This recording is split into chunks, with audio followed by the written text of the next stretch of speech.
Sir, Calcutta হাইকোর্টে দুটি নজিরবিহীন ঘটনা ঘটেছে। প্রথম ঘটনাটা যদি আমি বলি, সেটা হচ্ছে যে আগাম জামিন এবং জামিন অর্থাৎ বেল এবং অ্যান্টিসিপেটরি বেল যে মামলাগুলো ডিভিশন বেঞ্চ শুনতেন, একাধিক বা মানে ২ এর বেশি জাজ শুনতেন, সেই জাস্টিস সিঙ্গেল বেঞ্চে একজন জাস্টিস সেই মামলা শুনবেন। এরকম একটা নোটিফিকেশন হয়েছে। তো আমাদের বোঝার সুবিধার্থে আপনি যদি বিষয়টাকে একটু ক্ল্যারিফাই করে দেন। আচ্ছা, এটা আর কি এক একটা হাইকোর্টের এক এক রকম নিয়ম। ক্যালকাটা হাইকোর্টের অ্যাপিলেট সাইড রুলস অনুসারে যেসব বেল অ্যাপ্লিকেশন, যেসব অপরাধের শাস্তি ৭ বছরের বেশি, ধরুন কেউ কোনো একটা অপরাধ সংগঠিত করলো, দেখা গেল যে যদি বিচারে সে দোষী সাব্যস্ত হয় তাহলে তার শাস্তির পরিমাণ হবে ৭ বছরের বেশি। এই সব ক্ষেত্রে জামিন মামলাগুলো ডিভিশন বেঞ্চে শুনানি হতো, আর আগাম জামিন সব ক্ষেত্রেই ডিভিশন বেঞ্চে হতো। আগাম জামিন এটা হচ্ছে ক্যালকাটা হাইকোর্টের রুলস অনুসারে এটা হতো।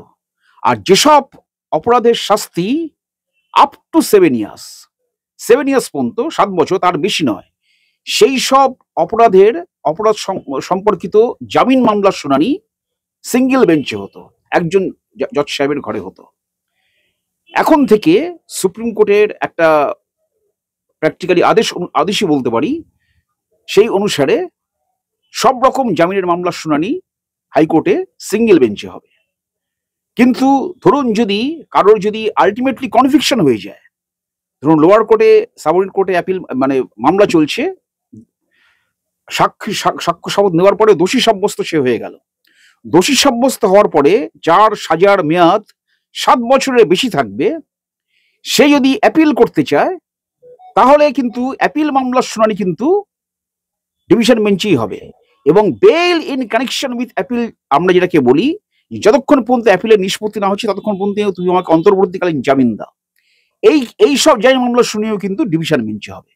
কনভিকশন হয়ে যাওয়ার পরে যেসব মামলার শাস্তি ৭ বছরের বেশি, যেসব আসামি ৭ বছরের বেশি দোষী সাব্যস্ত হয়েছে, আর আপ টু 7 ইয়ার্স সেগুলো কিন্তু সিঙ্গেল বেঞ্চই হবে, অ্যাপিল মামলা এবং bail in connection with appeal. কিন্তু যেগুলো ৭ বছরের বেশি সাজাপ্রাপ্ত আসামিদের অ্যাপিল এবং bail in connection with appeal দুটোই হবে ডিভিশন বেঞ্চে।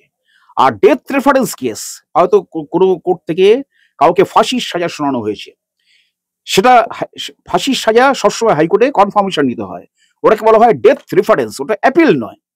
আসামি অ্যাপিল না করলেও সরকার পক্ষটাকে হাইকোর্ট নিয়ে আসবে রেফারেন্স হিসেবে death reference case. Death reference case সবসময় ডিভিশন বেঞ্চে হবে, যেটা অন্যান্য হাইকোর্টে হয়ে থাকে। হাইকোর্ট থেকে যদি ফার্দার সেই আসামি যদি সুপ্রিম কোর্টে যেতে চায় তখন তাকে অ্যাপিল করে যেতে হবে, এইটাই। এখন কথা হচ্ছে এই বেল এবং অ্যান্টিসিপেটরি বেল, এইগুলো হচ্ছে কনকারেন্ট জুরিসডিকশন। এগুলো যেমন হাইকোর্টে জজ সাহেবরা শুনতে পারে, হাইকোর্টে জজ সাহেবদের পাশাপাশি কনসার্ন ডিস্ট্রিক্টের ডিস্ট্রিক্ট এবং সেশনস জাজ যারা আর কি, তারাও শুনতে পারে। এমন নয় যে প্রথমে সেশন জাজের কাছে মানে অ্যাপ্লাই করে সেখানে রিজেক্ট হলে তারপরে হাইকোর্ট আসতো, তার কোনো মানে নেই। ডাইরেক্ট হাইকোর্ট আসা যায়, আবার সেশনস জাজ হয়েও হাইকোর্টে আসা যায়। কনকারেন্ট জুরিসডিকশন এটা একটা ব্যাপার, যে সেশনস জাজ কিন্তু একজনই, ডিস্ট্রিক্ট এবং সেশনস জাজ একজনই, অথচ হাইকোর্টে সেই মামলায় যদি কেউ সরাসরি হাইকোর্টে করে ডিভিশন বেঞ্চে হচ্ছে। এটাও খানিকটা আর কি মানে আমার আগের বক্তা যেটা বললেন, যে এটাও খানিকটা অড লুকিং আর কি, যেখানে সেশন জাজ সিঙ্গেল বেঞ্চের সঙ্গে রায় দিচ্ছে, সেখানে হাইকোর্ট ডিভিশন বেঞ্চের ম্যাটারটা শুনছেন। কিন্তু কথা হচ্ছে এক একটা হাইকোর্টের একরকম নিয়ম। ক্যালকাটা হাইকোর্টের রুলস অনুসারে ৭ বছরের যেসব মামলার শাস্তি ৭ বছরের বেশি সেগুলো ডিভিশন বেঞ্চে হতো, আর up to 7 years single bench. ঠিক সেরকমই আমি আরো একটা দুটো উদাহরণ দিচ্ছি, যেমন habeas corpus writ. Habeas corpus মানে have the body before the court, dead or alive. Habeas corpus এটা কিন্তু রিট অ্যাপ্লিকেশন। অন্যান্য রিট অ্যাপ্লিকেশন ক্যালকাটা হাইকোর্টে কিন্তু সিঙ্গেল বেঞ্চে হয়, অথচ হেবিয়াস কর্পাস কিন্তু ডিভিশন বেঞ্চে হচ্ছে। এমনকি পাবলিক ইন্টারেস্ট লিটিগেশন এখানে কি ওটাও কিন্তু রিট, ওটাও কিন্তু ডিভিশন বেঞ্চে হচ্ছে। অথচ হেবিয়াস কর্পাস মানে আমি নিজে দেখেছি, এলাহাবাদ হাইকোর্টে অন্য দেখেছি, সিঙ্গেল বেঞ্চে কিন্তু হচ্ছে হেবিয়াস কর্পাস রিট। এবং তার এগেনস্টে যদি অ্যাপিল করতে হয় সেই কোর্টে ডিভিশন বেঞ্চে করা যেতে পারে, তার এগেনস্টে সুপ্রিম কোর্ট। আর এখানে যেহেতু ডিভিশন বেঞ্চে হচ্ছে সরাসরি, এখান থেকে যদি অ্যাপিল করতে হয় সরাসরি সুপ্রিম কোর্টে যেতে হবে। তার পাবলিক ইন্টারেস্ট লিটিগেশন অবশ্য আমি দেখেছি, অন্যান্য কোর্টে আমি গিয়ে দেখেছি পাবলিক ইন্টারেস্ট লিটিগেশন সবসময় ডিভিশন বেঞ্চে শুনে। আমি অন্তত যে কটা কোর্ট আমি দেখেছি, Calcutta high court, Delhi high court, Bombay high court, PIL মামলা যদিও রিট, কিন্তু ডিভিশন বেঞ্চে সবসময় শুনছে, এবং তার এগেন্স্টে যদি অ্যাপিল করতে হয় সুপ্রিম কোর্টে করতে হবে। তা এই যে জিনিসটার পরিবর্তন সংঘটিত হলো, ক্যালকাটা হাইকোর্ট থেকে একটা বেল পিটিশন হাইকোর্ট থেকে রিজেক্ট হয়েছিল। রিজেক্ট হওয়ার পরে তিনি তারপরে সুপ্রিম কোর্টে যান। হ্যাঁ, সুপ্রিম কোর্ট যখন দেখছি ডিভিশন বেঞ্চ থেকে বেল রিজেক্ট হয়ে সুপ্রিম কোর্টে এসছে, জাস্টিস ওকা তখন আর কি ক্যালকাটা হাইকোর্ট নোটিশ পাঠায় রেজিস্ট্রারের কাছে যে এই মামলাগুলো ডিভিশন বেঞ্চে কেন হচ্ছে, গত 1 বছরে কত ডিভিশন বেঞ্চের মামলা হয়েছে, কত মামলা পেন্ডিং, এর লিস্ট চেয়ে পাঠালেন। এইসব লিস্ট আদান প্রদান হওয়ার পরে প্র্যাকটিক্যালি সেই বেঞ্চেই ডাইরেকশন অনুসারে এই ক্যালকাটা হাইকোর্টে এই পরিবর্তনটা করা হলো বলে সকলে মনে করছে।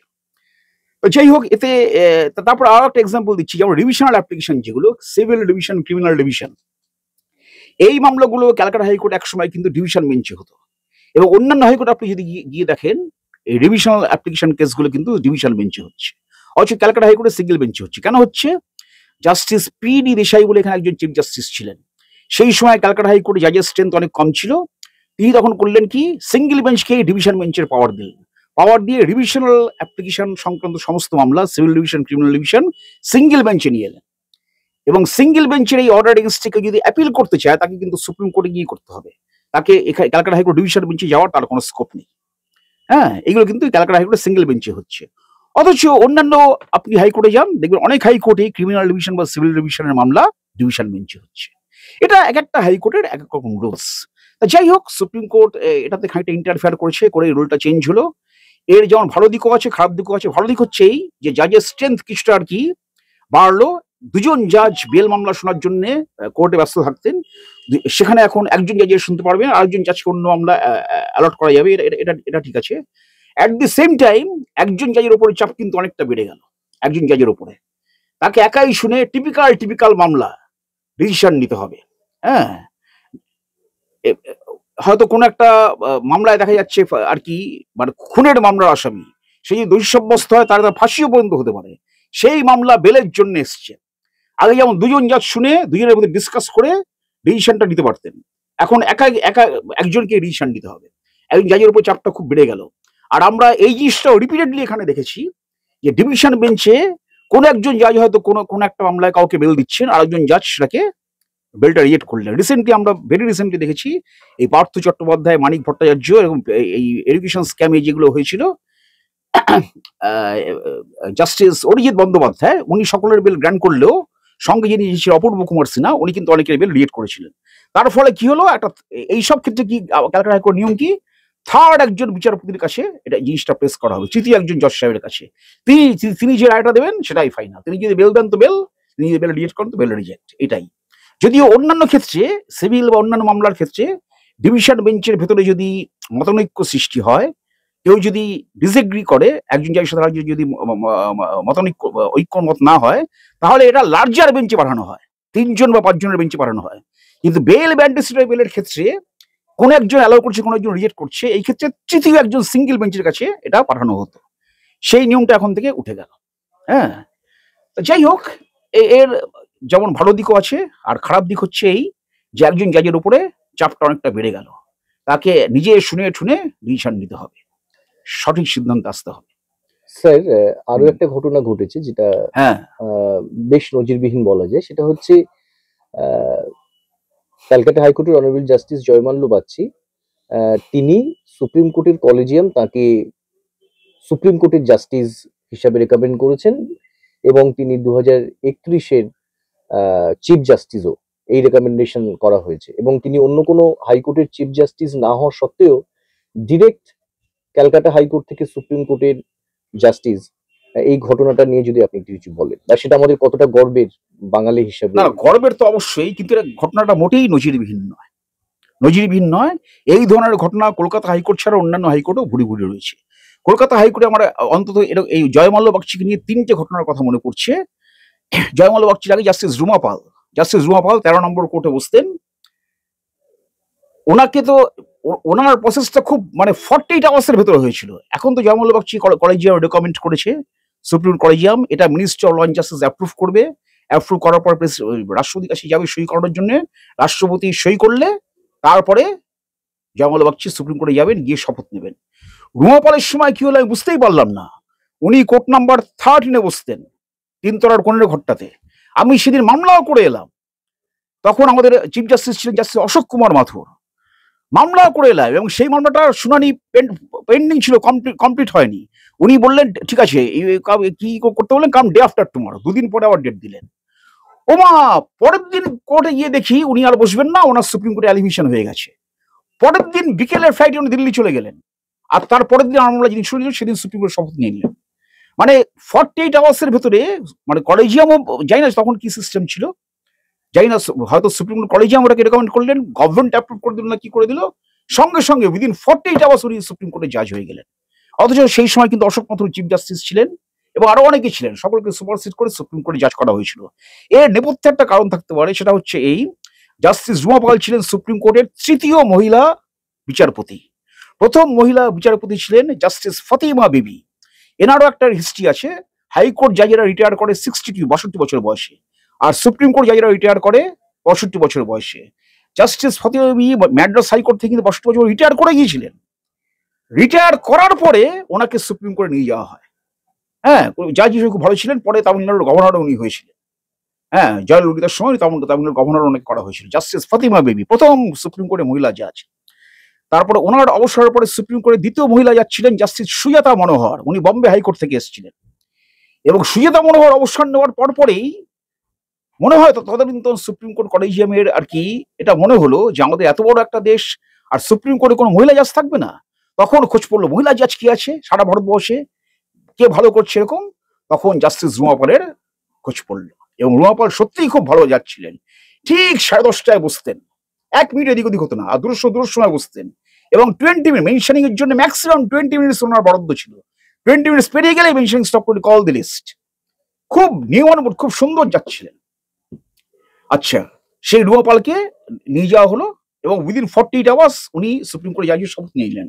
এখানে আরেকটা ব্যাপার রয়েছে, রুমা পাল যেদিন সুপ্রিম কোর্টে জাজ হন সেদিন আরেকজন জাস্টিস সুপ্রিম কোর্টে জাজের শপথ না, তিনি হচ্ছেন justice YK Sabharwal, justice Yogesh Kumar Sabharwal.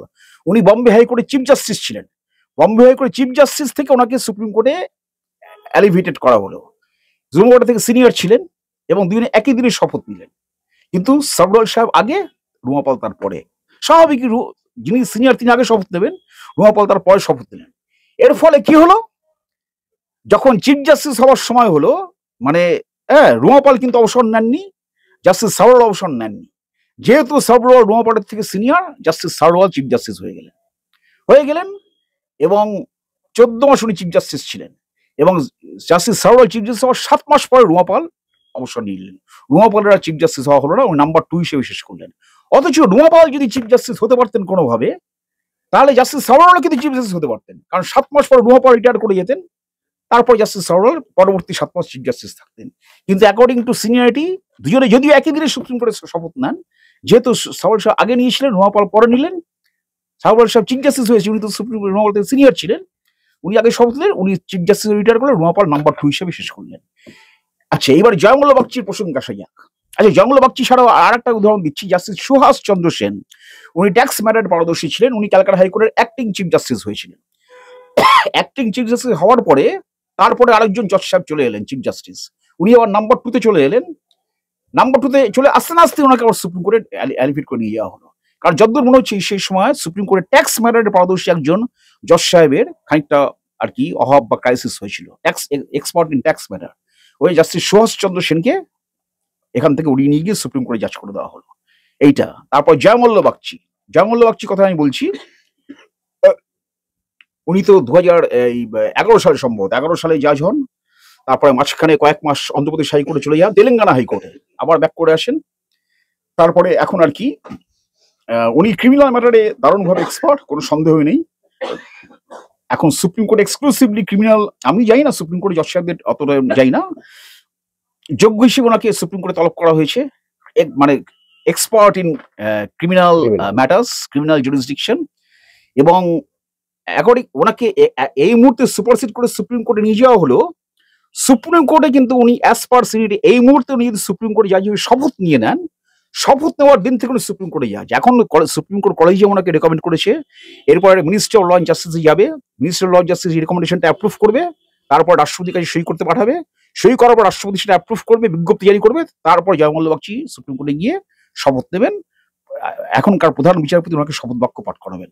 শপথ নেওয়ার পর থেকে উনি সুপ্রিম কোর্টের জাজ, এবং সেই অনুযায়ী দেখা যাচ্ছে মানে এই সময় যদি এর মধ্যে সুপ্রিম কোর্টে জাজ যদি যদি হয়ে যান, এর মধ্যে যদি উনি সুপ্রিম কোর্টে জাজ হয়ে যান, তাহলে কি হবে? তাহলে উনি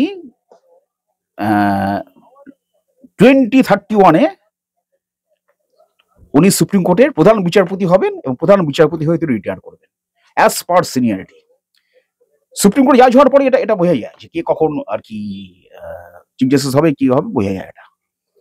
তো সেক্ষেত্রে কি স্যার বাঙালিরা মানে আমাদের যে ধরনের মানে আমাদের বিচার ব্যবস্থায় কি কোনো সুফল পাবে, মানে একজন বাঙালি যদি সিজিআই হন? নিশ্চয়ই, এটা আমাদের একটা গর্বের ব্যাপার, এটা আমাদের খুব গর্বের ব্যাপার। আমাদের আরো একজন চিফ জাস্টিস বাঙালি ছিলেন, জাস্টিস সব্যসাচী মুখার্জি আমাদের চিফ জাস্টিস হয়েছিলেন। জাস্টিস সব্যসাচী মুখার্জি হয়েছিলেন, জাস্টিস আলতামাস কবির হয়েছিলেন। কিন্তু দুর্ভাগ্যের বিষয়, জাস্টিস সব্যসাচী মুখার্জি লন্ডনের হাসপাতালে, লন্ডনে যখন ছিলেন তখন উনি অসুস্থ হয়ে পড়েন। অসুস্থ হয়ে পড়ে লন্ডনের হাসপাতালে তিনি মারা যান। তদানীন্তন ভারতবর্ষের প্রধানমন্ত্রী ইন্দ্র কুমার গুজরাল, তিনিও সেই সময় লন্ডনে ছিলেন। তিনিও ঠিক সেরকম কোনো রকম জানি না কি করলেন, তিনিও কোনো ব্যবস্থা করে উঠতে পারেননি। লন্ডনে তার মৃত্যু হয়। জাস্টিস সব্যসাচী মুখার্জি, হ্যাঁ, জাস্টিস সব্যসাচী মুখার্জি, তারপরে জাস্টিস আলতামাস কবির, আর এবারে জয়মল্ল বাগচি যদি হয় তাহলে হয়। আর দীপঙ্কর দত্তের কথা বলছি, দীপঙ্কর দত্ত নাম্বার 2 হিসেবে শেষ করবেন। দীপঙ্কর দত্তের নাম যখন সুপ্রিম কোর্ট রেকমেন্ড করেছিল, তারপরে মিনিস্টার অফ ল অনেকদিন সেটাকে হেল্ড আপ করে রেখে দিয়েছিল। তারপরে গুজরাটের জাস্টিস পারদিওয়ালা কিন্তু ওখানকার চিফ জাস্টিস ছিলেন না। আরো একটা এক্সাম্পল দিচ্ছি, গুজরাট হাইকোর্টে পিউরি যাচ্ছিলেন, সুপ্রিম কোর্ট ওনার নাম রেকমেন্ড করলো, মিনিস্ট্রি অফ ল জাস্টিস ওনাকে অ্যাপ্রুভাল দিয়ে দিল। তার ফলে কি হলো, পারদিওয়ালা এসে আগে সুপ্রিম কোর্টে জাজিয়ে শপথ নিয়ে নিলেন, তারপরে দীপঙ্কর দত্তের অ্যাপ্রুভালটা রিলিজ হলো। দীপঙ্কর দত্তের নাম কিন্তু আগে রেকমেন্ডেড হয়েছিল। এর ফলে কি হলো, justice Pardiwala chief justice retire করবেন, দীপঙ্কর দত্তকে নাম্বার 2 হিসেবে শেষ করতে হবে। বুঝেছেন? এই যে আপনি বলছেন নজিরবিহীন ঘটনা, নজিরবিহীন মোটেই নয়। ক্যালকাটা হাইকোর্টে এটা রয়েছে, এবং অন্যান্য সব হাইকোর্টে এই ধরনের এক্সাম্পল কিছু না কিছু রয়েছে। জাস্টিস পারদিওয়ালার কথা বলতে গিয়ে মনে পড়ে গেল, উনি তো গুজরাট হাইকোর্টে পিউরি যাচ্ছিলেন, চিফ জাস্টিস ছিলেন না। ওনার নামটা রেকমেন্ড দীপঙ্কর দত্ত কত আগে হয়েছিল, প্রায় 2-2.5 মাস চলেছিল। তারপরে পারদিওয়ালার নামটা গেল, ওনার নামটা আর কি অ্যাপ্রুভাল হলো, পারদিওয়ালা সুপ্রিম কোর্টে চলে এলেন, তারপরে দীপঙ্কর দত্ত গ্রিন সিগন্যাল দেওয়া হলো, উনি তারপরে এলেন। মাঝখানে দীপঙ্কর দত্তর চিফ জাস্টিস হলো নাম্বার 2 হিসেবে শেষ করবেন। অসংখ্য ধন্যবাদ স্যার।